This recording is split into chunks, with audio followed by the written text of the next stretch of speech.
ಹೋಳಿಗೆ ಪಾಯಸ ತಿಂದು ಬೇಜಾರಾದಾಗ ಈ ಟೈಮಲ್ಲಿ ಏನಾದರೂ ಸ್ವೀಟ್ ತಿನ್ಬೇಕು ಅನ್ನಿಸ್ದಾಗ, ಮನೆಗೆ ಯಾರಾದರೂ ಗೆಸ್ಟ್ಗಳು ಬಂದಾಗಲಿ ಅಥವಾ ನಮಗೇನಾದರೂ ಸಿಹಿ ತಿನ್ನಬೇಕು ಅನ್ನಿಸ್ದಾಗ ಜಸ್ಟ್ ಒಂದು ಕಪ್ ಅವಲಕ್ಕಿ ಇದ್ದರೆ ಸಾಕು, ತುಂಬಾ ಅಲ್ಟಿಮೇಟಾಗಿ ನೀವು ಸ್ವೀಟ್ನ ಮಾಡ್ಬೋದು. ಸ್ನೇಹಿತರೆ, ಸ್ವಾಗತ ನಮ್ಮ ಕೈ ರುಚಿ ಚಾನಲ್ಗೆ. ಇಂದು ನಾನು ತುಂಬ ವಿಶೇಷವಾಗಿ ತುಂಬಾ ಸ್ಪೆಷಲಾಗಿ ಅವಲಕ್ಕಿಯಿಂದ ಈ ರೀತಿ ಸ್ವೀಟ್ ಮಾಡ್ಬೋದು ಅಂತ ನಾನು ನಿಮಗೆ ತೋರಿಸ್ಕೊಡ್ತಾ ಹೋಗ್ತೀನಿ. ಬನ್ನಿ ನೋಡೋಣ. ಮೊದಲಿಗೆ ನಾನಿಲ್ಲಿ ಒಂದು ಪಾತ್ರೆಗೆ ಬೆಲ್ಲವನ್ನು ತೊಗೊಳ್ತಾ ಇದ್ದೀನಿ. ನಾರ್ಮಲಾಗಿ ನೀವು ಯಾವುದಾದ್ರೂ ಬೆಲ್ಲ ತೊಗೊಳ್ಬೋದು. ನಾನಿಲ್ಲಿ 1 ಕಪ್ ಆಗುವಷ್ಟು ಬೆಲ್ಲವನ್ನು ತೊಗೊಳ್ತಾ ಇದ್ದೀನಿ. 1 ಕಪ್ ಆಗುವಷ್ಟು ಬೆಲ್ಲಕ್ಕೆ ನಾನಿಲ್ಲಿ 2 ಕಪ್ ಆಗುವಷ್ಟು ನೀರನ್ನು ಹಾಕ್ಕೊಳ್ತಾ ಇದ್ದೀನಿ. ಯಾಕೆಂದರೆ ಅವಲಕ್ಕಿಗೆ ನೀರು ಎಷ್ಟು ಇದ್ದರೂ ಸಾಲದೆ ಅಲ್ವಾ. ಆ ಕಾರಣಕ್ಕಾಗಿ ನಾನೇನು ಮಾಡಿದ್ದೀನಿ ಅಂದರೆ ಸ್ವಲ್ಪ ನೀರಿನ ಕ್ವಾಂಟಿಟಿನೇ ಜಾಸ್ತಿನೇ ಹಾಕ್ಕೊಂಡಿದ್ದೀನಿ. 1 ಕಪ್ ಬೆಲ್ಲಕ್ಕೆ 2 ಕಪ್ ಆಗುವಷ್ಟು ನಾನೀಗ ನೀರನ್ನು ತೊಗೊಳ್ತಾ ಇದ್ದೀನಿ. ನಾನು ಯಾವುದೇ ರೀತಿ ಸಕ್ಕರೆ ಹಾಕಿಲ್ಲ. ನೀವು ಬೇಕಿದ್ದರೆ ಸಕ್ಕರೆ ನೀರು ಕೂಡ ಮಾಡಿಕೊಂಡು, ಕೆಲವರಿಗೆ ಬೆಲ್ಲ ತಿನ್ನೋಕ್ಕೆ ಇಷ್ಟ ಆಗಲ್ಲ ಅನ್ನೋರು ಸಕ್ಕರೆ ನೀರು ಕೂಡ ಮಾಡಿಕೊಂಡು ತೊಗೊಳ್ಬೋದು. ಬಟ್ ಬೆಲ್ಲವನ್ನು ಹಾಕೋದ್ರಿಂದ ನಮಗೆ ವಿಶೇಷ ಸ್ವಾದ, ರುಚಿ ಕೂಡ ತುಂಬ ಚೆನ್ನಾಗಿರುತ್ತೆ. ಆ ಕಾರಣಕ್ಕಾಗಿ ನಾನೇನು ಮಾಡಿದ್ದೀನಿ ಅಂದರೆ ಬೆಲ್ಲವನ್ನು ತೊಗೊಳ್ತಾ ಇದ್ದೀನಿ. ಬೆಲ್ಲವನ್ನು ಹಾಕಿ ಗ್ಯಾಸನ್ನು ಮೀಡಿಯಮ್ ಟು ಹೈ ಫ್ಲೇಮಲ್ಲಿ ಇಟ್ಕೊಂಡು ಚೆನ್ನಾಗಿ ನೀವು ಈ ಥರ ಬೆಲ್ಲವನ್ನು ಕರಗಿಸ್ಕೊಳ್ತಾ ಬನ್ನಿ. ಸ್ನೇಹಿತರೆ, ಯಾವುದೇ ರೀತಿ ಇದಕ್ಕೆ ಪಾಕ ಮಾಡೋ ಅವಶ್ಯಕತೆ ಇಲ್ಲ. ಸಿಂಪಲಾಗಿ ನಮಗೆ ಬೆಲ್ಲ ಎಲ್ಲ ಚೆನ್ನಾಗಿ ಕರಗಿ ಒಂದು 4ರಿಂದ 5 ನಿಮಿಷ ನೀವು ಚೆನ್ನಾಗಿ ಕುದಿಸ್ಕೊಂಡ್ರೆ ಸಾಕು. ನೋಡಿ, ಈಗ ಬೆಲ್ಲ ಎಲ್ಲ ಚೆನ್ನಾಗಿ ಕರಗಿದೆ ಅಲ್ವಾ. ಈಗ ಒಂದು 4ರಿಂದ 5 ನಿಮಿಷ ಪ್ಲೇಟ್ ಕ್ಲೋಸ್ ಮಾಡಿ ಚೆನ್ನಾಗಿ ಕುದಿಸ್ಕೊಂಬಿಡಿ ಸಾಕು. ನೋಡಿ, ಈಗ ಚೆನ್ನಾಗಿ ಕುದಿ ಬರಬೇಕದು. ಈಗ ಗ್ಯಾಸನ್ನು ಮೀಡಿಯಮ್ ಟು ಹೈ ಫ್ಲೇಮಲ್ಲಿ ಇಟ್ಕೊಳ್ಬೇಕು. ಈ ಥರ ಕುದಿ ಬರಬೇಕು. ನಾನು ಹೇಳಿದ್ನಲ್ವ, ಯಾವುದೇ ರೀತಿ ನೀವು ಪಾಕ ಮಾಡೋ ಅವಶ್ಯಕತೆ ಇಲ್ಲ. ಸಿಂಪಲಾಗಿ ನಮಗೆ ಬೆಲ್ಲವೆಲ್ಲ ಚೆನ್ನಾಗಿ ಕರಗಿ ಸ್ವಲ್ಪ ಕುದಿ ಬಂದರೆ ಸಾಕು. ನೋಡಿ, ಈ ಥರ ಮಿಕ್ಸ್ ಮಾಡ್ತಾನೆ ಇರಿ. ಅದು ಚೆನ್ನಾಗಿ ಒಂದು 4ರಿಂದ 5 ನಿಮಿಷ ಕುದಿ ಬರುತ್ತೆ. ಗ್ಯಾಸನ್ನು ಹೈ ಫ್ಲೇಮಲ್ಲಿ ಇಡಿ. ನೋಡಿ, ಈ ಥರ ಚೆನ್ನಾಗಿ ಕುದಿ ಬರಬೇಕು.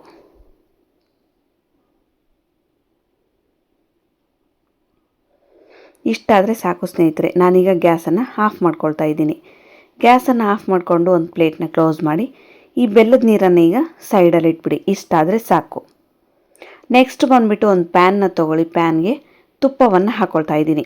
ಸಾಧ್ಯ ಆದಷ್ಟು ನೀವು ತುಪ್ಪವನ್ನು ಹಾಕಿ ಮಾಡೋದ್ರಿಂದ ಒಂದು ಒಳ್ಳೆ ಫ್ಲೇವರ್ ಕೊಡುತ್ತೆ. ನಿಜವಾಗ್ಲೂ ಇದು ನಾವು ಮಾಡಿದ ಸ್ವೀಟಾ, ನೀವೇನಾದರೂ ಮನೆಯವರಿಗೆ ಯಾರಾದರೂ ಮಾಡಿಕೊಟ್ರೆ ಇಷ್ಟು ಚೆನ್ನಾಗಿ ಸ್ವೀಟ್ ನೀವು ಮಾಡ್ಬೋದಾ ಅಂತ ಡೌಟ್ಸ್ ಬರುತ್ತೆ.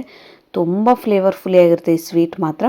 ಒಂದು 3 ಟೇಬಲ್ ಸ್ಪೂನ್ ಆಗುವಷ್ಟು ತುಪ್ಪವನ್ನು ಹಾಕ್ಕೊಂಡು ಒಂದು 1/4 ಕಪ್ ಆಗುವಷ್ಟು ಬಾದಾಮಿ ಹಾಗೂ ಗೋಡಂಬಿಯನ್ನು ಚೆನ್ನಾಗಿ ತುಪ್ಪದಲ್ಲಿ ರೋಸ್ಟ್ ಮಾಡ್ಕೊಳ್ತಾ ಇದ್ದೀನಿ.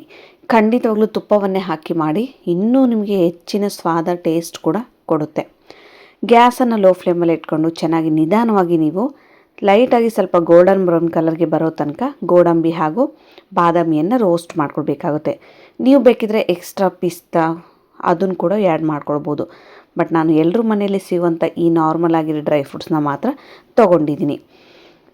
ಇದನ್ನೆಲ್ಲ ಚೆನ್ನಾಗಿ ಹುರ್ಕೊಳ್ಳುವಾಗ ಮೊದಲಿಗೆ ನೀವು ದ್ರಾಕ್ಷಿಯನ್ನು ಹಾಕ್ಕೊಳ್ಬೇಡಿ. ಇದು ಸ್ವಲ್ಪ ಕಲರ್ ಚೇಂಜ್ ಆದಮೇಲೆ ನೀವು ದ್ರಾಕ್ಷಿಯನ್ನು ಹಾಕ್ಕೊಳ್ಬೇಕು. ಯಾಕೆ ಅಂದರೆ ದ್ರಾಕ್ಷಿ ಬೇಗ ರೋಸ್ಟ್ ಆಗೋದ್ರಿಂದ ತೀರ ಕೆಂಪಾಗಿ ಏನಾದರೂ ನಾವು ದ್ರಾಕ್ಷಿನ ಹುರ್ಕೊಂಡ್ರೆ ಸ್ವೀಟ್ ತಿನ್ನುವಾಗ ತುಂಬ ಹುಳಿ ಥರ ಅನಿಸ್ಬಿಡುತ್ತೆ.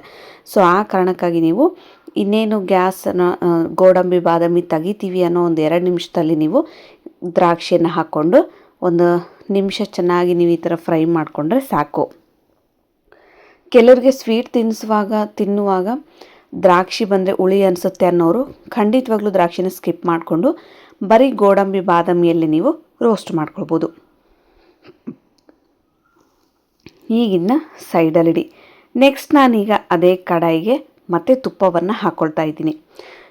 ನಾರ್ಮಲಾಗಿ ಇದು ಐಟಮ್ಸ್ಗೆ ಅಂದರೆ ಈ ರೆಸಿಪಿಗೆ ಒಂದು 1/2 ಕಪ್ ಆಗುವಷ್ಟು ತುಪ್ಪನಾದರೂ ಖಂಡಿತವಾಗ್ಲೂ ಬೇಕು.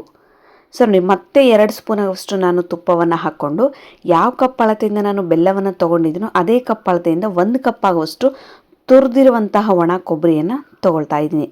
ಖಂಡಿತವಾಗ್ಲೂ ನೀವು ಫ್ರೆಶ್ ಕೊಕೊನೆಟ್ ಪೌಡರ್ ಬರುತ್ತಲ್ವ, ಅದನ್ನು ತೊಗೊಳೋದ್ಕಿಂತ ಮನೆಯಲ್ಲೇ ಸ್ವಲ್ಪ ಟೈಮ್ ಆದರೂ ಪರವಾಗಿಲ್ಲ ಕೊಬ್ಬರಿಯನ್ನು ತುರಿದು ತೊಗೊಳೋದ್ರಿಂದ ಇನ್ನೂ ರುಚಿಯಾಗಿರುತ್ತೆ.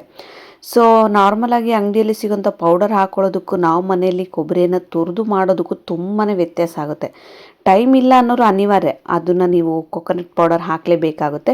ಬಟ್ ಟೈಮ್ ಇದೆ ಅನ್ನೋರು ಖಂಡಿತವಾಗ್ಲೂ ನೀವು ಕೊಬ್ಬರಿಯನ್ನು ಚೆನ್ನಾಗಿ ತುರಿದುಕೊಂಡು ಹಾಕೋದ್ರಿಂದ ನೀವು ಯಾವುದೇ ಸ್ವೀಟ್ ಆಗಲಿ ಪಾಯಸ ಆಗಲಿ ಮಾಡೋದ್ರಿಂದ ತುಂಬಾ ರುಚಿಯಾಗಿರುತ್ತೆ. ನೋಡಿ, ನಾನು ಈಗ ಚೆನ್ನಾಗಿ ತುಪ್ಪದಲ್ಲಿ ಈ ಕೊಬ್ಬರಿಯನ್ನು ರೋಸ್ಟ್ ಮಾಡ್ಕೊಳ್ತಾ ಇದ್ದೀನಿ. ಅಂದರೆ ಸ್ವಲ್ಪ ಕಲರ್ ಚೇಂಜ್ ಆಗೋ ತನಕ ನೀವು ತುಪ್ಪದಲ್ಲಿನೇ ಚೆನ್ನಾಗಿ ರೋಸ್ಟ್ ಮಾಡ್ಕೊಳ್ಬೇಕು. ಹಂಗಾದಾಗ ಮಾತ್ರ ನಮಗೆ ಸಿಹಿ ತುಂಬ ರುಚಿಯಾಗಿರುತ್ತೆ. ಸೊ ನೋಡಿ, ಕೊಬ್ಬರಿ ತುರಿದಿದ್ದು ತಿನ್ನೋಕೆ ಇಷ್ಟ ಆಗಲ್ಲ ಅನ್ನೋರು ಕೊಬ್ಬರಿನ ಕಟ್ ಮಾಡಿಕೊಂಡು ಮಿಕ್ಸಿ ಜಾರ್ಗೂ ಕೂಡ ಹಾಕ್ಕೊಂಡು ನೀವು ಪೌಡರ್ನ ಮಾಡ್ಕೊಂಡು ಕೂಡ ತೊಗೊಳ್ಬೋದು.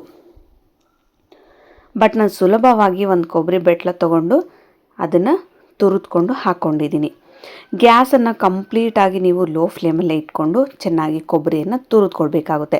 ಅಂದರೆ ತುಪ್ಪದಲ್ಲಿನೂ ನಾವು ಕೊಬ್ಬರಿಯಲ್ಲಿ ಚೆನ್ನಾಗಿ ಉರಿಯೋದ್ರಿಂದ ಕೊಬ್ಬರಿ ಇನ್ನೂ ಚೆನ್ನಾಗಿ ಎಣ್ಣೆ ಬಿಡುತ್ತೆ. ಎಣ್ಣೆ ಬಿಡೋ ತನಕನೂ ನೀವು ಚೆನ್ನಾಗಿ ಕೊಬ್ಬರಿಯನ್ನು ತುಪ್ಪದಲ್ಲಿ ರೋಸ್ಟ್ ಮಾಡ್ಕೊಳ್ಬೇಕು. ಸೊ ನಾನು ಹೇಳಿದ್ದನ್ನು ಲೈಟಾಗಿ ನೀವು ಈಗ ನೋಡ್ತಿರ್ಬೋದು ಕಲರ್ ಚೇಂಜ್ ಆಗಿದೆ. ಈಗ ಇದನ್ನ ತೆಗೆದು ಸೈಡಲ್ಲಿಡಿ. ನೆಕ್ಸ್ಟ್ ಅದೇ ಕಡೆಗೆ ನಾನು ಒಂದು 5 ಟೇಬಲ್ ಸ್ಪೂನ್ ಆಗುವಷ್ಟು ತುಪ್ಪವನ್ನು ಹಾಕ್ಕೊಳ್ತಾ ಇದ್ದೀನಿ.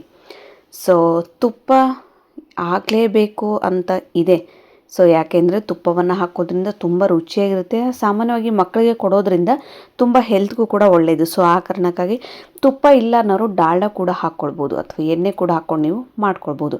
ಬಟ್ ಪರ್ಟಿಕ್ಯುಲರ್ ಆಗಿ ತುಪ್ಪವನ್ನೇ ಹಾಕಿ ಮಾಡೋದ್ರಿಂದ ತುಂಬ ಒಳ್ಳೆಯದು.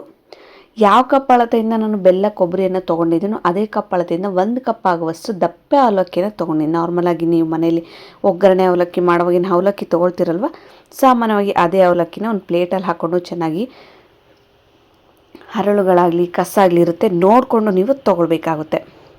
ಸೊ ನೋಡಿ, ಈಗ ಚೆನ್ನಾಗಿ ತುಪ್ಪದಲ್ಲಿ ನಾನು ಕಂಪ್ಲೀಟಾಗಿ ಲೋ ಫ್ಲೇಮಲ್ಲಿ ಇಟ್ಕೊಂಡಿದ್ದೀನಿ. ಇಲ್ಲಿದ್ದ ಸ್ವಲ್ಪ ನಿಮಗೆ ಟೈಮ್ ಹಿಡಿಯುತ್ತೆ. ಅಂದರೆ ಯಾಕೆ ಅಂದರೆ ಇದು ಕಂಪ್ಲೀಟಾಗಿ ಗೋಲ್ಡನ್ ಬ್ರೌನ್ ಕಲರ್ಗೆ ಬರೋ ತನಕನೂ ನೀವು ರೋಸ್ಟ್ ಮಾಡ್ಕೊಳ್ಬೇಕಲ್ವ. ಹೈ ಫ್ಲೇಮಲ್ಲಿ ಇಟ್ಕೊಂಡು ಖಂಡಿತವಾಗ್ಲೂ ರೋಸ್ಟ್ ಮಾಡ್ಕೊಳ್ಬೇಡಿ. ಅವಲಕ್ಕಿ ತುಂಬ ಬೇಗ ಒತ್ತಿದ ಸ್ಮೆಲ್ ಬಂದುಬಿಡುತ್ತೆ. ತಿನ್ನಲಿಕ್ಕಂತೂ ಖಂಡಿತವಾಗ್ಲೂ ಆಗೋಲ್ಲ. ಲೋ ಫ್ಲೇಮಲ್ಲಿ ಇಟ್ಕೊಂಡು 10 ನಿಮಿಷ ನೀವು ಈ ಥರ ಚೆನ್ನಾಗಿ ನೋಡಿ ಈ ಕಲರ್ಗೆ ಬರೋ ತನಕನೂ ನೀವು ಲೋ ಫ್ಲೇಮಲ್ಲೇ ಚೆನ್ನಾಗಿ ರೋಸ್ಟ್ ಮಾಡ್ಕೊಳ್ಬೇಕು. ನಂತರ ಇದು ಕಂಪ್ಲೀಟಾಗಿ ಗೋಲ್ಡನ್ ಬ್ರೌನ್ ಕಲರ್ಗೆ ಬಂದಮೇಲೆ ನಾವು ರೆಡಿ ಮಾಡಿ ಇಟ್ಕೊಂಡಿರುವಂಥ ಬೆಲ್ಲದ ನೀರನ್ನು ಇದಕ್ಕೆ ಚೆನ್ನಾಗಿ ಶೋಧಿಸ್ಕೊಳ್ಬೇಕಾಗುತ್ತೆ. ಹಾಗೆ ಹಾಕ್ಕೊಳ್ಬೇಡಿ, ಸ್ವಲ್ಪ ಜರಡಿ ಮೂಲಕ ಚೆನ್ನಾಗಿ ನೀವು ಶೋಧಿಸ್ಕೊಂಡು ಹಾಕ್ಕೊಳ್ಬೇಕು. ಚೆನ್ನಾಗಿ ನೀವು ನೋಡಿ, ನಾನು ಯಾಕೆ ಹೇಳಿದ್ನಲ್ವ ಅವಲಕ್ಕಿಗೆ ಎಷ್ಟು ನೀರಿದ್ರೆ ಸಾಲದು ಅಂತ. ನೋಡಿ, ಇಲ್ಲಿ ಚೆನ್ನಾಗಿ ನಮಗೆ ರೋಸ್ಟ್ ಮಾಡ್ಕೊಂಡಿರುವಂಥ ಅವಲಕ್ಕಿ ತುಂಬ ಸಾಫ್ಟ್ ಆಗಬೇಕಲ್ವ. ಈಗ ಇಲ್ಲಿದ್ದ ಮೇನ್ ಪ್ರೋಸೆಸ್.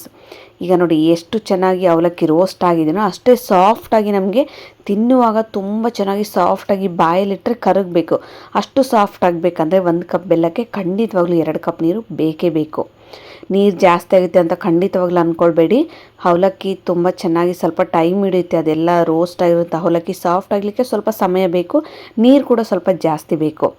ಸೊ ಆ ಕಾರಣಕ್ಕಾಗಿ ನಾನೇನು ಮಾಡಿದ್ದೀನಿ ಅಂದರೆ 2 ಕಪ್ ಆಗೋಷ್ಟು ನೀರನ್ನು ಹಾಕ್ಕೊಂಡು ಈಗ ಗ್ಯಾಸನ್ನು ಹೈ ಫ್ಲೇಮಲ್ಲಿ ಇಟ್ಕೊಂಡು ಮಧ್ಯದಲ್ಲಿ ಮಿಕ್ಸ್ ಮಾಡ್ತಾ ಬನ್ನಿ. ಅದು ಚೆನ್ನಾಗಿ ಕುದೀತಾ ಅವಲಕ್ಕಿ ಬೆಲ್ಲದ ನೀರು ಜೊತೆ ಚೆನ್ನಾಗಿ ಕುದಿಸ್ಕೊಂಡು ತುಂಬ ಸಾಫ್ಟ್ ಆಗುತ್ತೆ. ನೋಡಿ, ಫೈನಲ್ ಆಗಿ ಈ ಥರ ಆಗಿದೆ. ನೋಡಿ ಸ್ನೇಹಿತರೆ, ಎಷ್ಟು ಚೆನ್ನಾಗಿ ನಾವು ಈ ಥರ ಮಿಕ್ಸ್ ಮಾಡ್ತಾ ಗ್ಯಾಸನ್ನು low flame to high flame ಇಟ್ಕೊಂಡು ಚೆನ್ನಾಗಿ ಈ ಥರ ಮಿಕ್ಸ್ ಮಾಡ್ತೀವಿ. ಬೇಗ ನಮಗೆ ಅವಲಕ್ಕಿ ಚೆನ್ನಾಗಿ ಕುದಿಯುತ್ತೆ. ಸೊ ನೀವು ನೋಡ್ತೀವಿ ನೋಡಿ ಎಷ್ಟು ಸಾಫ್ಟ್. ಇಷ್ಟ ಆದರೆ ಸಾಕು ಸ್ನೇಹಿತರೆ. ಈಗ ಒಂದು ಸಲ ಚೆನ್ನಾಗಿ ಮಿಕ್ಸ್ ಮಾಡ್ಕೊಳ್ಳಿ. ಈಗ ಸ್ವಲ್ಪ ನೀರೇನಿನ್ನು ಇದೆಯಲ್ವಾ, ಇನ್ನೊಂದು ಸ್ವಲ್ಪ ಹೈ ಫ್ಲೇಮ್ ಮಾಡ್ಕೊಳ್ಳಿ ಗ್ಯಾಸನ್ನು. ಇನ್ನೂ ಸ್ವಲ್ಪ ಚೆನ್ನಾಗಿ ಇನ್ನೂ ಸಾಫ್ಟ್ ಆಗುತ್ತೆ. ತಿನ್ನುವಾಗ ಕಚ್ಚಿ ಥರ ಅನಿಸ್ಬಾರ್ದು. ಫೈನಲ್ ಆಗಿ ಇಷ್ಟ ಆಗಿದೆ ನೋಡಿ. ಈಗ ನಾನೇನು ಮಾಡಿದ್ದೀನಿ ಅಂದರೆ, ನಾವು ಆಲ್ರೆಡಿ ಡ್ರೈ ಮಾಡಿ ರೋಸ್ಟ್ ಮಾಡಿ ಇಟ್ಕೊಂಡಿರ್ತೀವಲ್ವ ತುಪ್ಪದಲ್ಲಿ ಡ್ರೈ ಫ್ರೂಟ್ಸು ಕೊಬ್ಬರಿ ಅದನ್ನೆಲ್ಲ ಈಗ ಆ್ಯಡ್ ಮಾಡ್ಕೊಳ್ಬೇಕು. ನಾರ್ಮಲಾಗಿ ಇಲ್ಲ ನಾವು ಕಂಪ್ಲೀಟಾಗಿ ಬೆಲ್ಲದ ನೀರು ಎಲ್ಲ ಹೀರ್ಕೊಂಡ್ಮೇಲೆ ಹಾಕ್ತೀವಿ ಅನ್ನೋರು ಅದು ಕೊಬ್ಬರಿ ಏನು ಹಾಕ್ತೀವಲ್ವ ಅದ್ರ ಜೊತೆ ಬೆಲ್ಲ ಬೆರ್ಕೊಳ್ಳೋದೇ ಇಲ್ಲ. ಸೊ ಆ ಕಾರಣಕ್ಕಾಗಿ ಸ್ವಲ್ಪ ಬೆಲ್ಲದ ನೀರು ಇರುವಾಗಲೇ ನಾವು ಡ್ರೈ ರೋಸ್ಟ್ ಮಾಡಿರುವಂಥ ಕೊಬ್ಬರಿ ಹಾಗೂ ಡ್ರೈ ಫ್ರೂಟ್ಸ್ನ ಹಾಕ್ಕೊಳ್ಬೇಕು. ಹಂಗಾದಾಗ ಮಾತ್ರ ನಮಗೆ ಕೊಬ್ಬರಿಯಲ್ಲಿ ಬೆಲ್ಲದ ಅಂಶ ಕೂಡ ಸಿಗುತ್ತೆ. ಯಾವುದೇ ಕಾರಣಕ್ಕೂ ಕೊಬ್ಬರಿ ಸಪ್ಪೆ ಥರ ಅನಿಸೋದಿಲ್ಲ. ಸೊ ನಾರ್ಮಲಾಗಿ ಸ್ವಲ್ಪ ಈಗ ಬೆಲ್ಲದ ನೀರಿನ ಅಂಶ ಇದೆ. ಈಗಿರುವಾಗಲೇ ನಾನೇನು ಮಾಡಿದ್ದೀನಿ ಅಂದರೆ ಕೊಬ್ಬರಿಯನ್ನು ಡ್ರೈ ಫ್ರೂಟ್ಸನ್ನು ಹಾಕ್ಕೊಂಡಿದ್ದೀನಿ. ಹಿಂಗಿರುವಾಗಲೇ ಹಾಕ್ಕೊಂಡ್ರೆ ನಮಗೆ ಎಲ್ಲದು ಒಂದೇ ಸಮನೆ ಸ್ವೀಟ್ ಬರುತ್ತೆ. ಕೊಬ್ಬರಿ ಕೂಡ ಸಪ್ಪೆ ಥರ ಅನಿಸೋದಿಲ್ಲ.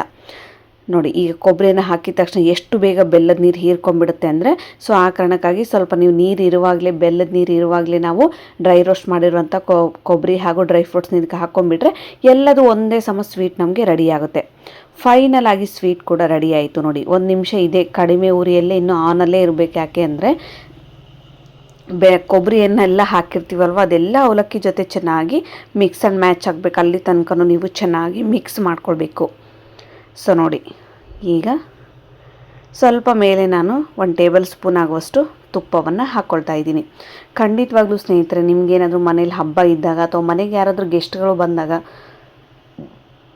ನಿಮಗೇನಾದರೂ ಸಿಹಿ ತಿನ್ನಬೇಕು ಅನ್ನಿಸ್ದಾಗ ಮಕ್ಕಳಿಗೆ ಹೆಲ್ದಿಯಾಗಿ ಈ ಸ್ವೀಟ್ನ ನೀವು ಕಣ್ಣು ಮುಚ್ಕೊಂಡು ಮಾಡಿಕೊಡ್ಬೋದು. ಜಸ್ಟ್ ಒಂದು 10 ನಿಮಿಷದಲ್ಲಿ ನೀವು ಈ ಸ್ವೀಟ್ನ ಮಾಡ್ಬೋದು.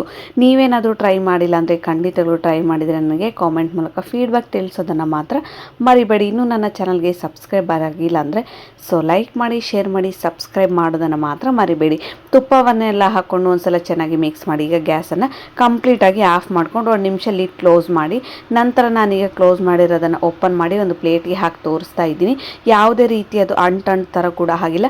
ತುಂಬ ಚೆನ್ನಾಗಿ ಸ್ವೀಟ್ ಕೂಡ ರೆಡಿಯಾಗಿತ್ತು. ನಿಮಗೇನಾದರೂ ಹೆಸರುಬೇಳೆ ಪಾಯಸ, ಹೋಳಿಗೆ ತಿಂದು ಬೇಜಾರಾದಾಗ ಅವಲಕ್ಕಿಯಿಂದ ಈ ಥರನೂ ಕೂಡ ನೀವು ಸ್ವೀಟ್ನ ಮನೆಯಲ್ಲೇ ಮಾಡ್ಬೋದು. ಮನೆಯಲ್ಲಿರುವಂಥ ಇಂಗ್ರೀಡಿಯೆಂಟ್ಸ್ನ ಯೂಸ್ ಮಾಡ್ಕೊಂಡು ತುಂಬಾ ಟೇಸ್ಟಿಯಾಗಿ ಈ ಸ್ವೀಟ್ ಕೂಡ ನೀವು ಮಾಡ್ಬೋದು. ನೀವೇನಾದರೂ ಟ್ರೈ ಮಾಡಿಲ್ಲ ಅಂದರೆ ಖಂಡಿತವಾಗ್ಲೂ ಒಂದು ಸಲ ಟ್ರೈ ಮಾಡಿ.